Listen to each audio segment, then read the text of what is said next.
Hello people, I hope you are doing a great एंड आपकी preparation बहुत अच्छी चल रही होगी। As an exam of UPSC EPFO बहुत पास आ चुका है। ऑलमोस्ट 45 डेज ही रह गए हैं हमारे पास। तो इट्स हाई टाइम आपको एक ऐसा डॉक्यूमेंट, एक ऐसी वीडियो होनी चाहिए आपके पास जहाँ पे आप बहुत जल्दी जल्दी अपने जितने भी एक्ट हैं हमारे उनको रिवाइज कर पाए। So in today's video, I'm come up with this Maternity Benefit Act 1961, and within this 1 week, we will try to cover all the labor laws as well as the social security laws.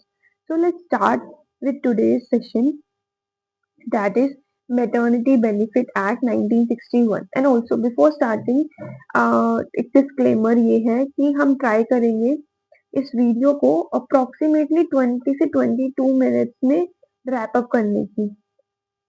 ठीक है। Maternity benefit act 1961 क्या कहता है? इसका main objective क्या है? इसका objective ये है कि हम लोगों को वीमेन की एम्प्लॉयमेंट प्रोटेक्ट करनी है एक पर्टिकुलर पीरियड के दौरान। और वो पीरियड क्या है? जब चाइल्ड का बर्थ होने वाला होता है उससे पहले का कुछ टाइम और उसके बाद का टाइम, एज वेल एज है उसी टाइम हम लोगों को कुछ मैटरनिटी बेनिफिट्स भी प्रोवाइड करने हैं। ये एक जनरल वे में है, इससे क्वेश्चंस बहुत कम फ्रेम होंगे। Next, establishment. इस्टेब्लिशमेंट का मतलब प्रेमाइसेस भी होता है। इसका मतलब ये कहाँ कहाँ एप्लीकेबल है? ये एप्लीकेबल होगा शॉप्स में, फैक्ट्रीज, माइंस हो गया, प्लांटेशन हो गया, इक्विस्टेरियन हो गया एंड एक्रोबैटिक्स होगा। ठीक है जी। अब ये किस पे अप्लाइड होगा? कौन से ऐसे इस्टेब्लिशमेंट है जहाँ पे ये जो मैटरनिटी बेनिफिट एक्ट है वो अप्लाइड होगा? वो वहां अप्लाई होगा जहाँ पे हमारे जो एम्प्लॉय है वो अप्रोक्सीमेटली 10 या 10 से ज्यादा पर्सन उस पर्टिकुलर इस्टेब्लिशमेंट में काम करते हैं। इसके लिए ये इम्पोर्टेंट है, ये नंबर हमें याद होना चाहिए। नेक्स्ट, कि स्टेट गवर्नमेंट इम्पोज कर सकती है? हाँ जी भाई, स्टेट गवर्नमेंट इम्पोज करवा सकती है ये किसी भी प्रीमाइसेस में, बट जब उसको इम्पोजिशन करवानी है तब उसको सेंट्रल गवर्नमेंट की अप्रूवल भी जरूरत है, एज वेल एज जहाँ वो इस्टेब्लिश करवाना चाह रही है, इम्पोज करवाना चाह रही है, वहां पे उस पर्टिकुलर ऑर्गेनाइजेशन में उसको 2 महीने का एडवांस नोटिस देना पड़ेगा। नेक्स्ट है कुछ डेफिनेशंस आती हैं। एक एप्रोप्रिएट गवर्नमेंट की इन्होंने डेफिनेशंस बताई हुई है, एक एस्टेब्लिशमेंट की डेफिनेशंस इस एक्ट में प्रोवाइड की गई है। जो एप्रोप्रिएट गवर्नमेंट होता है वो क्या कहता है कि पर्टिकुलर जो एस्टेब्लिशमेंट होगी वो सेंट्रल गवर्नमेंट के परव्यू में आएगी। कौन सी परव्यू में आएगी? जो माइन से रिलेटेड एस्टेब्लिशमेंट है और इक्वेस्टेरियन और एक्रोबेटिक से रिलेटेड है वो सेंट्रल गवर्नमेंट देखेगा। और जो भी एस्टेब्लिशमेंट बच जाती है, फॉर एग्जाम्पल शॉप्स हो गई, फैक्ट्रीज हो गई, हमारे पास प्लांटेशन हो गया, वो सभी हमारी स्टेट गवर्नमेंट की परव्यू में आएगी। ठीक है, स्टेब्लिशन बताइए। शॉप्स हो गई, फैक्ट्रीज हो गई, प्लांटेशन हो गया, इक्विस्टोरियन एक्रोबैटिक्स हो गई। देन वेजेस, वेजेस की हर एक एक्ट में अलग अलग डेफिनेशन गिवन है वेजेस की। तो वेजेस क्या क्या मिलेगा उस पर्टिकुलर पीरियड के टाइम पे जब वो लीव पे हुई? डियरेंस अलाउंसेस दिया जाएगा, एचआरए दिया जाएगा, कैश में दिया जाएगा, जो भी इनको अमाउंट कैश में देते थे, और इंसेंटिव बोनस भी देगा। इन सबको मिला के जितना भी अमाउंट होगा उसको हम बोलेंगे कि ये एक पर्टिकुलर वेज प्रोवाइड किया जा रहा है। कौन सा ऐसा वेज है जो उसमें इंक्लूड करेगा ही नहीं? कोई भी एक amount, X Y Z amount जो पेंशन में जा रहा है या प्रोविडेंट फंड की फॉर्म में जा रहा है वो उस टाइम वेज में काउंट नहीं किया जाएगा। वो सभी बोनस नहीं काउंट किए जाएंगे अदर देन कोई इंसेंटिव बोनस है या ग्रेचुइटी पेएबल है। ग्रेचुइटी पेएबल का मतलब होता है कि एक पर्टिकुलर टाइम पीरियड के लिए आपने सर्विस दी है एक ऑर्गेनाइजेशन में, as a token of appreciation आपको कुछ अमाउंट दिया जाएगा।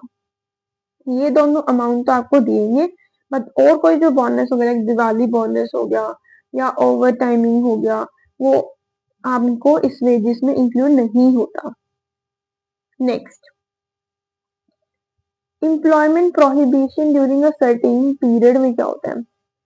इसका मतलब ये है कि अगर कोई वीमेन है, उसकी एक्सपेक्टेड डिलीवरी डेट आज की है, तो आज से उन्होंने इमीडिएटली 6 वीक तक वो वर्क प्लेस पे जाके अपनी सर्विसेज नहीं दे सकती। ऐसे ही अगर एक्सपेक्टेड डिलीवरी डेट आज है, तो आज से 6 हफ्ते पहले प्लस में 1 मंथ पहले जो एम्प्लॉयर है उस वुमेन को लॉन्ग स्टैंडिंग आवर का काम प्रोवाइड नहीं करेगा, नहीं देगा। ठीक है, क्या बोला है, कोई भी एम्प्लॉयमेंट जो है, जो एम्प्लॉय है, वो 6 वीक की सर्विसेज नहीं दे सकती, इमीडिएटली 6 वीक की सर्विसेज के लिए वो प्रोहिबिटेड है। डिलीवरी से पहले जो एम्प्लॉयर है वो लॉन्ग आवर वर्किंग वाला काम नहीं दे सकता पर्टिकुलर विमेन को। ठीक है, अब ये इंपॉर्टेंट है, right to payment maternity benefit की क्या क्या पेमेंट की बेनिफिट्स हैं। पेमेंट है, पेमेंट किस फॉर्म में दी जाती है, rate of average daily wages, कितने टोटल टाइम के लिए वर्किंग वीमेन मतलब एक वीमेन है वो काम करनी होनी चाहिए ताकि वो अवेल कर सके benefits under the maternity benefit act. तो ये कहता है 12 महीने में से दैट इज 365 डेज में से एटलीस्ट 80 डेज उसको काम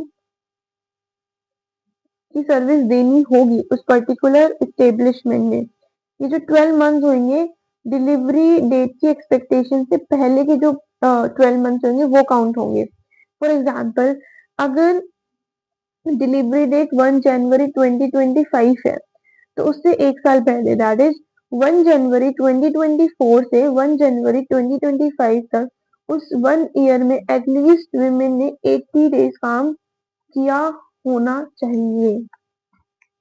थर्ड इज मैक्सिमम ड्यूरेशन जो बेनिफिट मिलता है दैट इज 26 वीक। ये हमारी अमेंडमेंट के बाद हुआ है, अमेंडमेंट से पहले इट वाज 12 वीक। इसमें फर्दर बाइफर्केशन है दैट इज 12 वीक्स में 8 weeks before and 8 weeks after, it is before the delivery and it is after the delivery. Next, अगर एक मदर है वो ऑलरेडी उनके पास 2 या 2 से ज्यादा बच्चे हैं, तो उनका जो मैटरनिटी पेड लीव होगा, जो बेनिफिट्स दिए जाएंगे वो 12 वीक्स हो जाएंगे। 26 वीक से 12 वीक्स का रिड्यूस हो गया है। अगर इस वीक के दौरान उनकी डेथ हो जाती है तो जो पेमेंट होगी वो तब तक दी जाएगी जब तक वो अलाइव थी। नेक्स्ट इंपॉर्टेंट अडॉप्शन है, अगर एक वीमेन है उसने अपने चाइल्ड को अडॉप्ट किया है तो उसको 12 वीक्स की लीव दी जाएगी।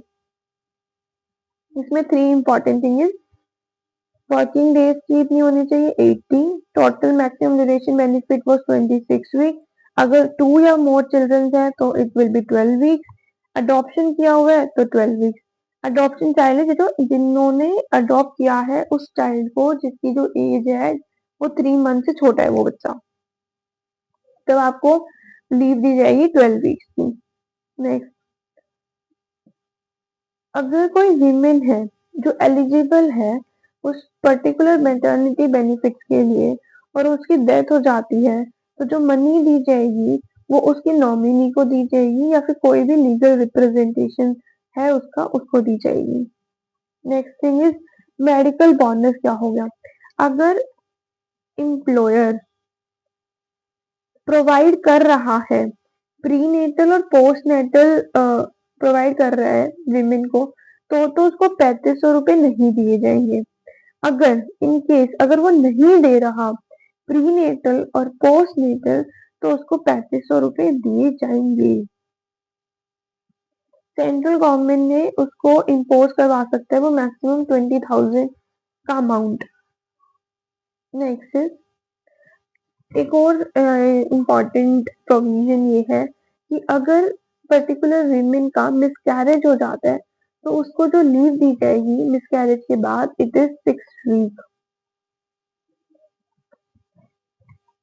इलनेस ड्यू टू डिलीवरी और प्रेगनेंसी, अगर इलनेस कोर्स हो रही है प्रेगनेंसी की वजह से या फिर प्रीमेच्योर बर्थ हो गया, तो उसको एडिशनल 1 मंथ की ऑफ और दिया जाएगा। 26 वीक की तो उनके पास थी ही नॉर्मल डिलीवरी के लिए, प्लस अगर इलनेस इसकी वजह से हो रही है, प्लस 1 मंथ और हो जाएगा। नर्सरी ब्रेक्स में क्या है, विमेन को अलाउड है, अगर कोई विमेन 9 to 5 जॉब कर रही है, उस दौरान वो 2 बारी अपने बच्चे को देखने जा सकती है, और वो तब तक जा सकती है जब तक वो 15 मंथ की एज ना अटेन कर ले उसका बेबी। क्रीच फैसिलिटीज भी प्रोवाइड की जाएगी, पर वो तभी की जाएगी जब उस पर्टिकुलर ऑर्गेनाइजेशन में 50 से ज्यादा वर्कर काम करते हों। नेक्स्ट वन इज, एक पर्टिकुलर विमेन को 4 विजिट अलाउड है एक डे में क्रीच फैसिलिटीज अवेल करने पे। नेक्स्ट, एक अपॉइंटमेंट होता है इंस्पेक्टर का, अगर कोई विमेन है वो क्लेम कर रही है कि उसको पर्टिकुलर मैटरनिटी लीव के टाइम पे या तो उसको बेनिफिट प्रोवाइड नहीं किया गया, अमाउंट नहीं दिया गया है, या उसको जॉब से निकाल दिया गया है, तो वो इंस्पेक्टर को जाके अपनी जो कंप्लेन है वो रजिस्टर करवा सकती है, बता सकती है, और फिर उसके बाद इंस्पेक्टर उस पर्टिकुलर सिचुएशन को एनालाइज करेगा और फिर उसके अकॉर्डिंग सॉल्यूशन भी प्रोवाइड करेगा। This is all about the maternity benefit act 1961।